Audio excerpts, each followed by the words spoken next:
Hi class, this is Dr. Lamb, and I wanted to take a little bit of time to explain the ePortfolio assignment that is coming up. So basically an ePortfolio, well, any portfolio is a collection of documents. You might have heard of a portfolio for artists that have a set of their works that they want to show people. You might hear the term financial portfolio to talk about all the different accounts and holdings that people have. So a portfolio just means a collection of documents. Usually it's used to showcase the person's work. So in our class, you're going to submit an electronic portfolio, which means that you're going to gather your best work and submit it into the assignment folder at the end of the semester. So this is how the teachers in first year writing, that is English 1101 and English 1102, this is how we assess that students are learning the content in the course. So let's talk about what you're going to put into your portfolio. First, if you go to the main course page and look under Content, in Class Introduction and Resources, and then Essay Assignments, you can read the ePortfolio assignment. This assignment is also explained in the class textbook, which is free and online, in Chapter 2. So you can read about the portfolio there. Now, since you're in 1102, some of the information in that chapter is really geared for when you're in 1101 and you're first starting to save all your documents. But it's still important information, so I suggest that you review it. Note that the portfolio counts for 25% of the final course average for this class. So what is in a portfolio?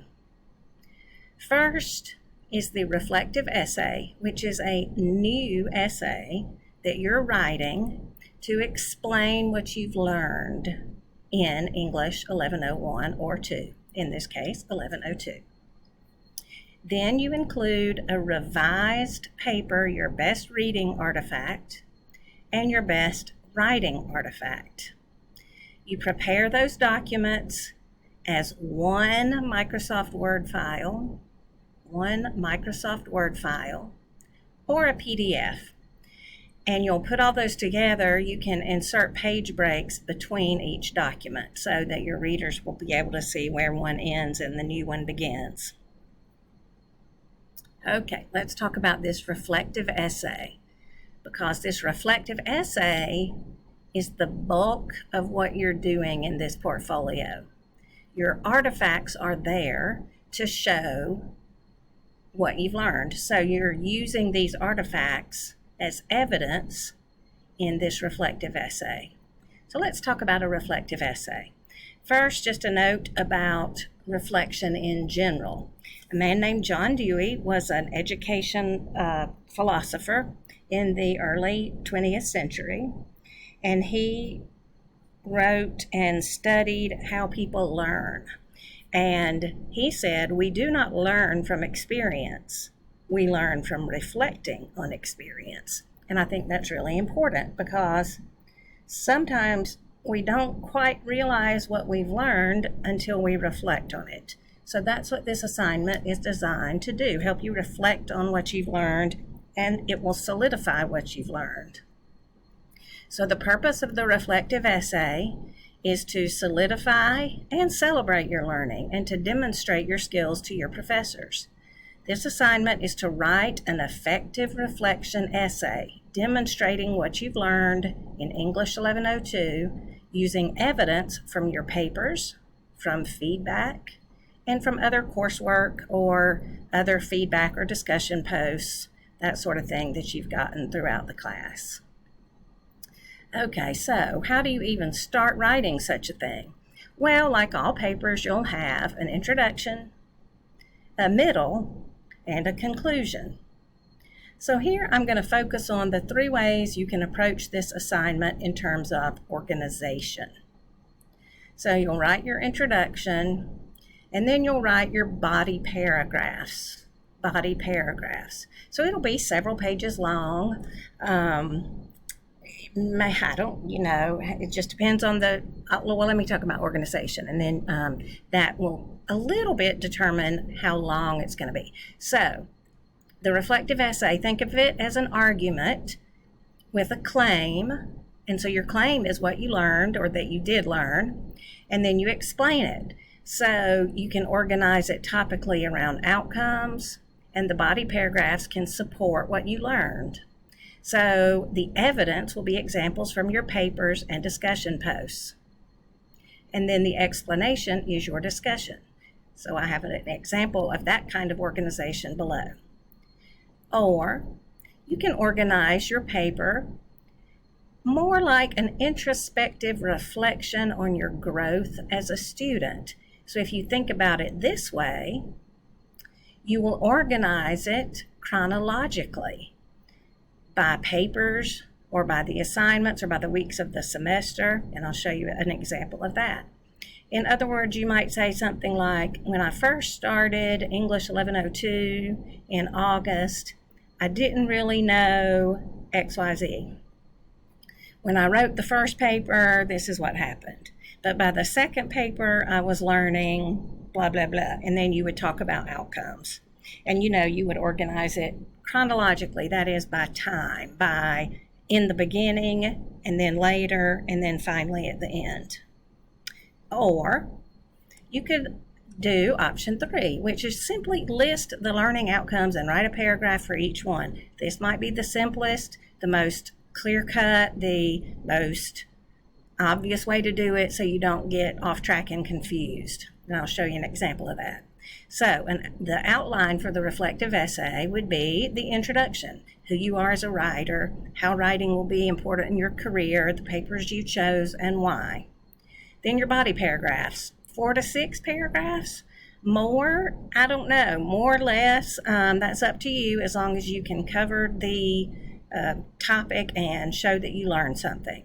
And then a conclusion, wrap up, discuss how you'll apply your skills, and thank the reviewer for reading your work.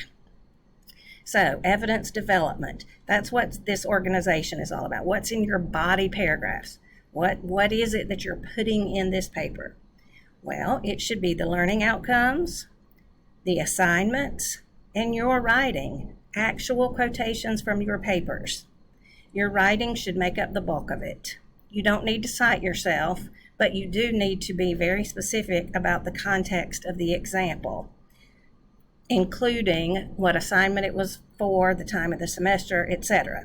In other words, if you're citing from paper 2, you need to tell the reader what paper 2 is and what the assignment was, and then you could show, for example, if you're demonstrating the writing process, you could show your brainstorming, or you could show your thesis statement that was your draft, and then what feedback you got, and then cite your final thesis statement.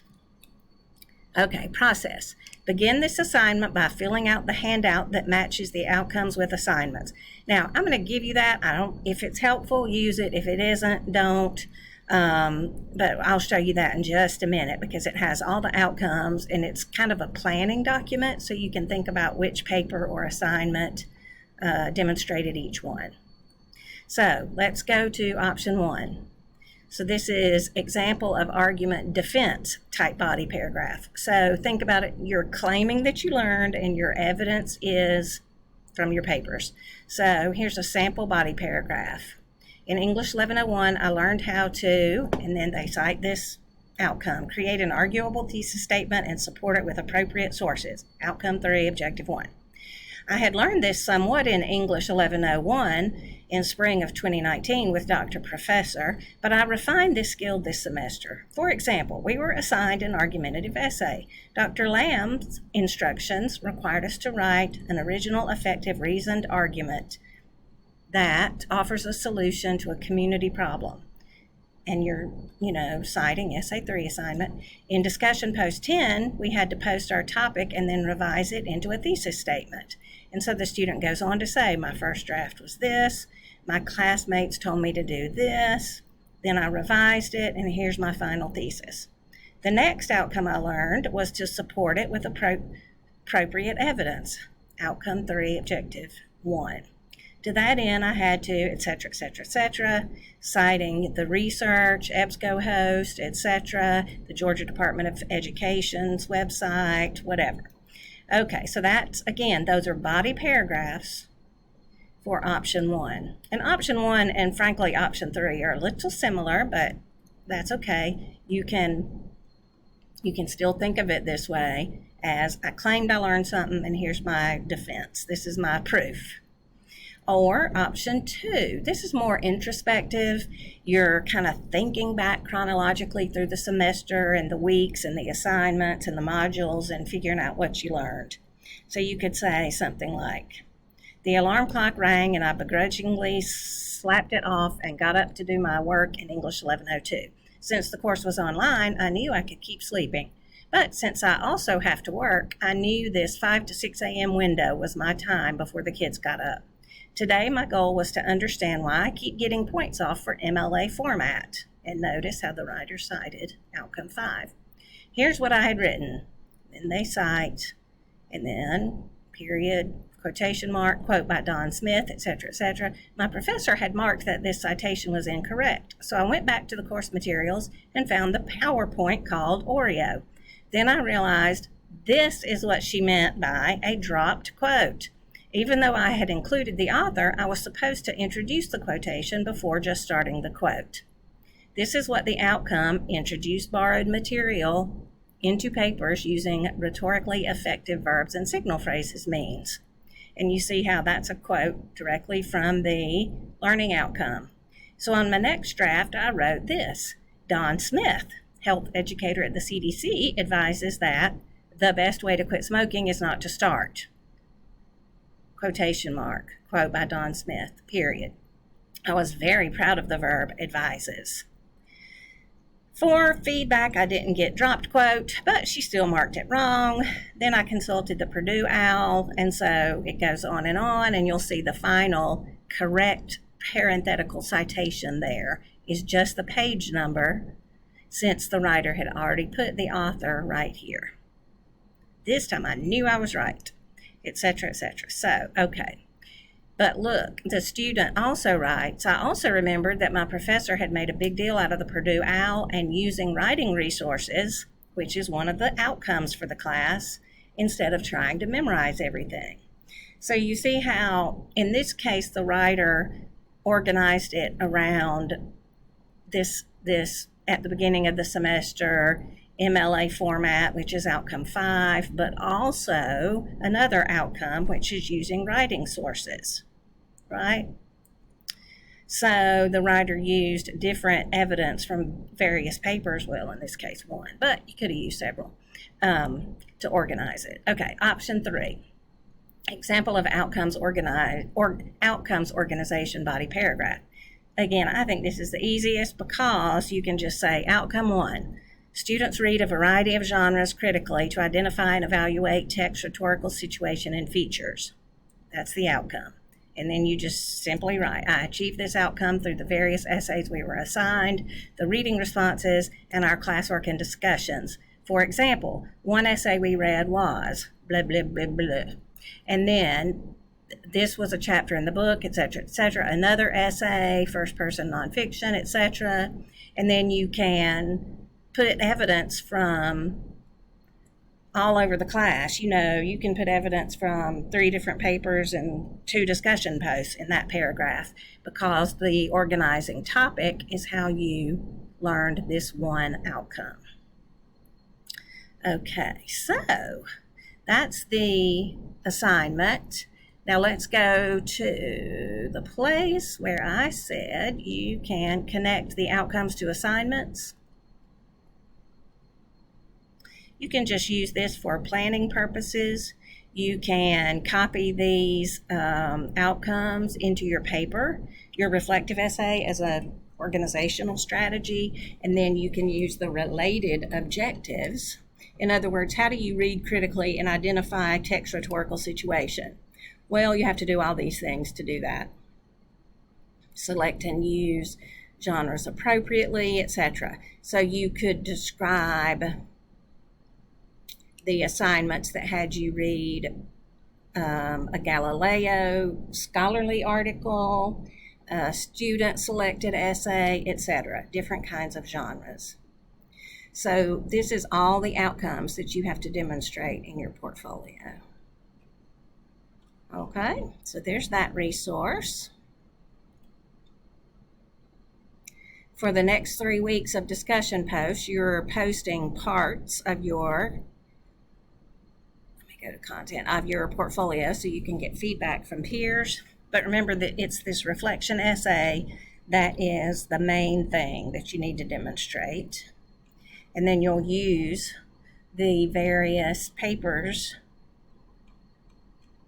to support what you're saying that you learned. Okay? So last week you posted your reading artifact. Many of you chose the rhetorical reading response, which is great. You could also choose the annotated bibliography because certainly that demonstrated that you were reading critically those different citations.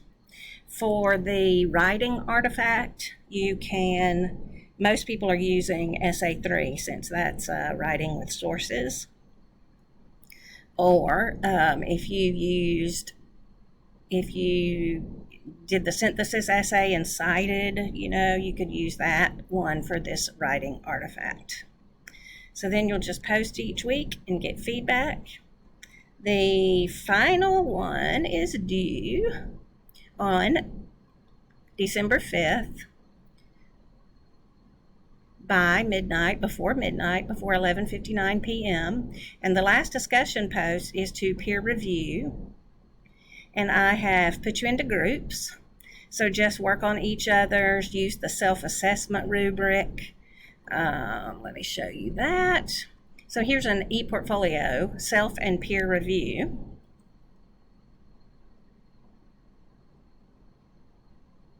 Just use this, and you can download this and save copies and then repost with each person's name. Like I would say Susie Smith, and I peer reviewed Corey Anderson, Janika Smith, and Anthony Jones. For each one, you would save each one for each person. So you peer review it, say yes, no, give suggestions, other feedback. Do they have the parts? Is the reflection organized, etc.? So that is the self and peer review. I put in here the Clayton State ePortfolio rubric. So this is what I'm going to grade you on.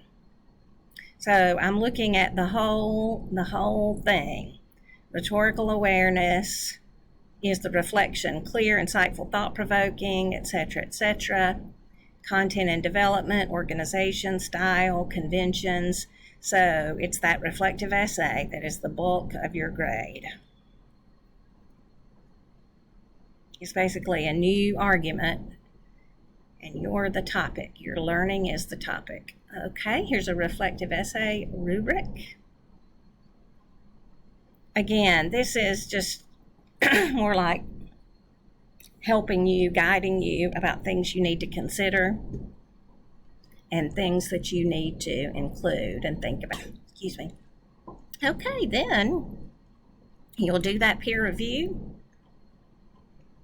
And then to turn in the assignment, you'll go to the assignment folder and find ePortfolio, and it's due December 5th. Please contact me if you have any questions. You can also make an appointment at the Writer Studio, online or in person, and they can help go over your portfolio, explain any questions, answer any questions that you might have. So I look forward to reading your papers, and let me know if you have any questions. Thanks. Bye.